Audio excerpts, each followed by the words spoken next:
Williams, and a pleasant good afternoon to everyone.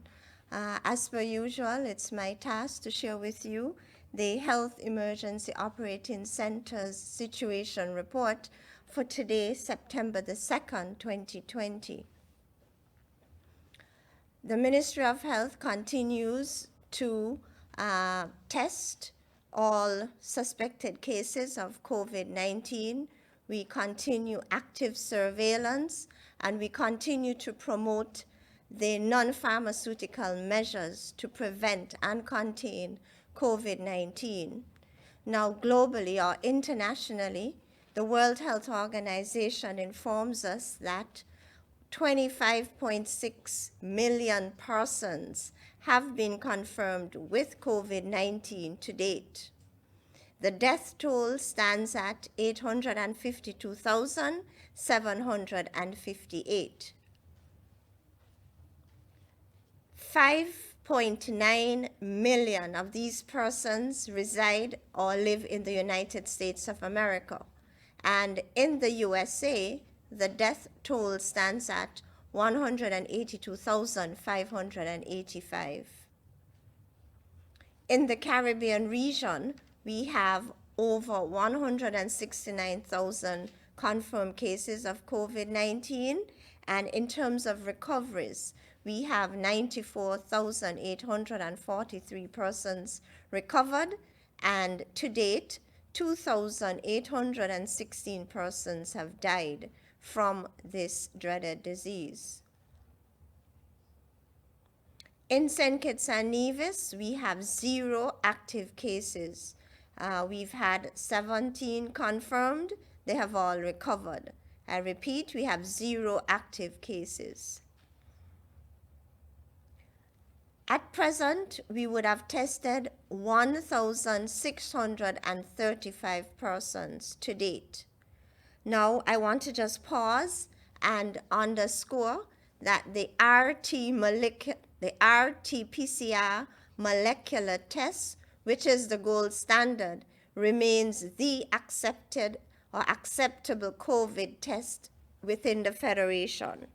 I also want to bring to your attention Section 19 of the Emergency Powers Regulations, and it states, requirements on private medical laboratories. Notwithstanding the fact that the Caribbean Public Health Agency has not yet approved any private medical laboratory to do testing for the 2019 novel coronavirus or COVID-19, where a private medical lab does such testing on a person and the result of such testing is a positive result, the private medical lab and the person so tested shall immediately report and forward the results to the Office of the Chief Medical Officer within the Ministry of Health.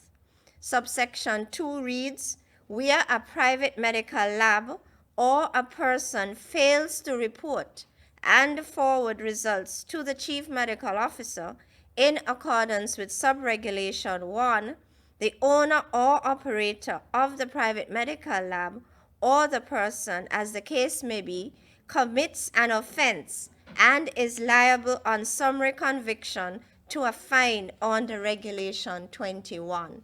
So that just underscores that the RT-PCR molecular test remains the gold standard and the acceptable COVID-19 test locally. To date, or at present, we have 43 persons in quarantine, and 26 of these are in St. Kitts and 17 in Nevis. To date, 237 persons or nationals would have returned to the Federation. Okay, so this is current information. At present, the second batch of 7th semester students from the Ross University School of Veterinary Medicine, they just landed at our RLB International Airport. 14 of these students would have come from Puerto Rico on 2 charters, and 132 students and faculty would have come into country from Miami. 6 faculty members would have arrived from Antigua via charter. So at present, or today, let me just back up here. On Saturday, we are expecting 6 other faculty members. And so between today, Wednesday, and Saturday, September the 5th, 158 students and faculty members would have come into country for the Ross University School of Veterinary Medicine. I want to assure you that these individuals would be tested upon arrival. They would go into compulsory quarantine for a period of 14 days. They will be retested at the end of the 14-day quarantine period. And once their RT-PCR molecular tests are negative, they would then be officially released and be allowed to integrate into our society.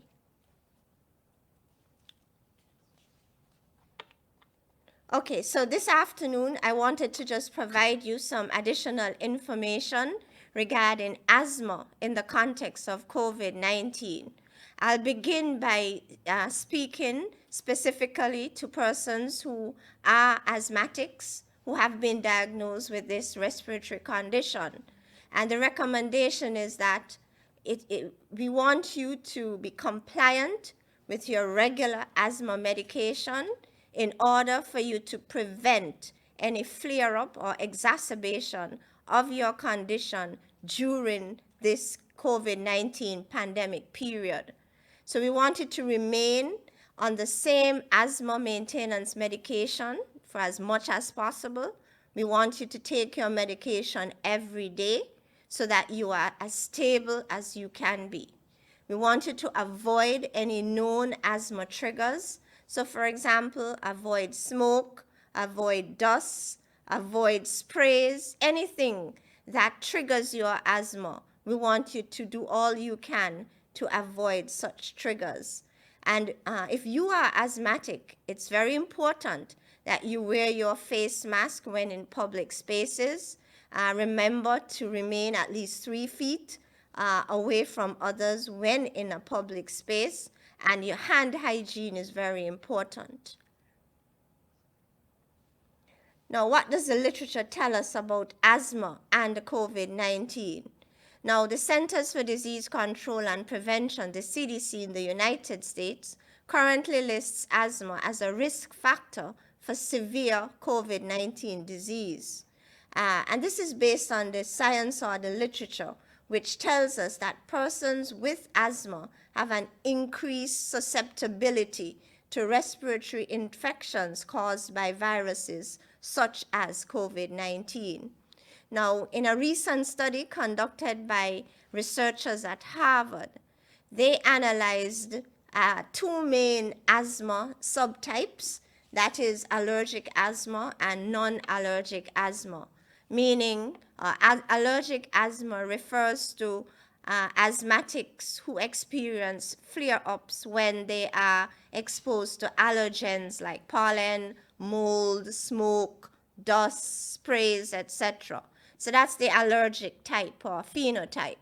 The non-allergic phenotype of asthma is really, those asthmatics who experience worsening of their condition when they exercise or undergo stress, like lack of sleep, lack of adequate hydration, lack of food, cold weather, and other similar factors. So what the study found is that the non-allergic phenotype is associated with a likelihood of more severe asthma.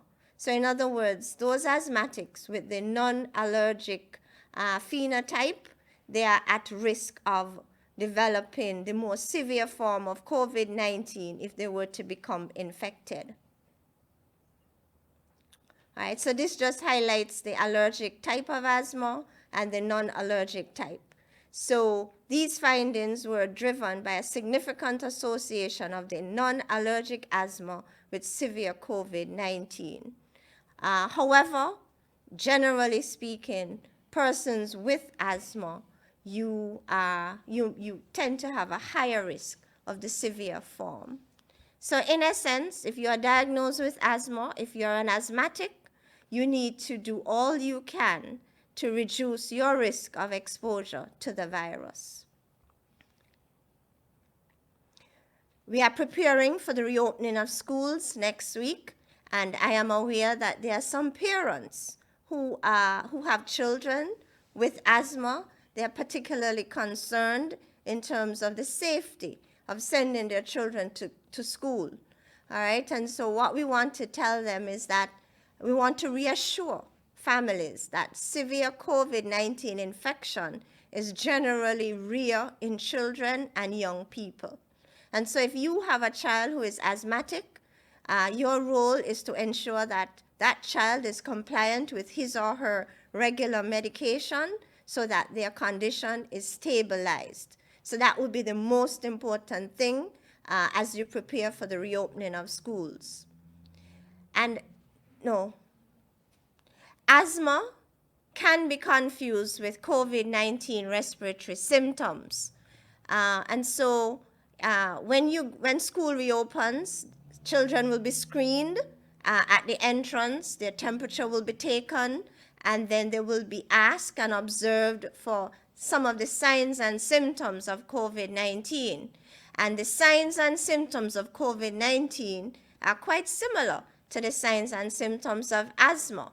And so it's even more important if your child is asthmatic to make sure that they are compliant with their medication, stable, and not coughing, so that they won't be turned back or turned away from school. So the second to last bullet point says, children and young persons with asthma might be at high risk of missing out on school when school reopens. That is, if they are experiencing any of the signs and symptoms of asthma that are similar to COVID-19. And we want to ask the teachers and those in the school setting to be mindful and considerate of the concerns of children with asthma and their parents. I want to just share a little bit about face masks.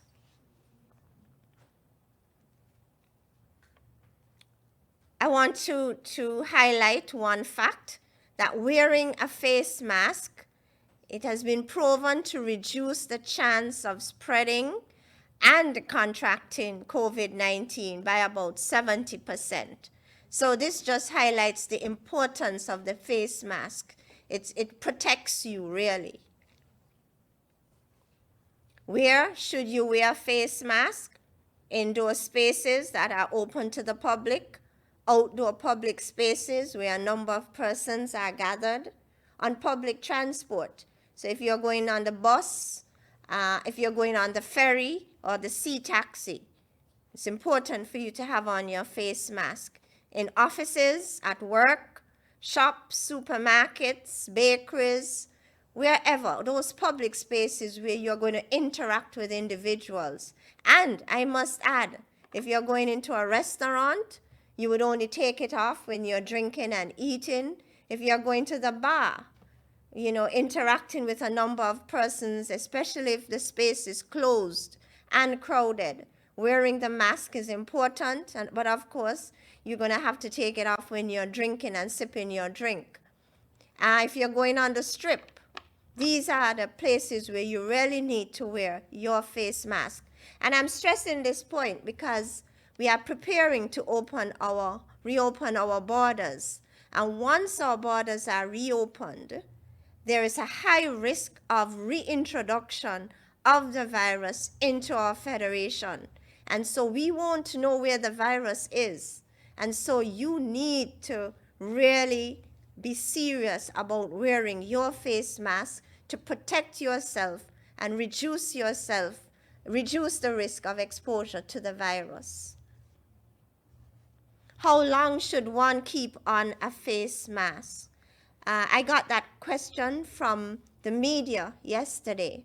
So if you are at a restaurant, or if you are on the strip, or you are going to a function, you need to keep on your face mask whenever you're in a public space around a number of persons. You really need to keep on your face mask for as long as it's tolerated, for as long as it's possible, and for the duration of the time you are in that risky environment. And so you will be able to tolerate your face mask for the required amount of time if the face mask fits appropriately. And so it's very important for you to wear a mask that fits properly, because once it's comfortable, you can tolerate it for the duration of time that it's required to protect you and reduce your risk of being introduced to the virus. What types of face masks should one wear? Okay, so here we have a picture of the surgical face mask and the fabric face masks that are produced locally. Now, the fabric face mask provides good protection from the virus. All right, it filters out a lot of stuff. All right. However, the surgical face mask provides you even more significant protection. And so if you're going to the supermarket and to pay your bills, walking around town, going on the strip, your fabric face mask will suffice. However, the surgical face mask, I will recommend the surgical face masks for those older persons who have chronic illnesses like diabetes and hypertension, cancer survivors, etc. Because the surgical face mask provides you more significant protection. Thank you.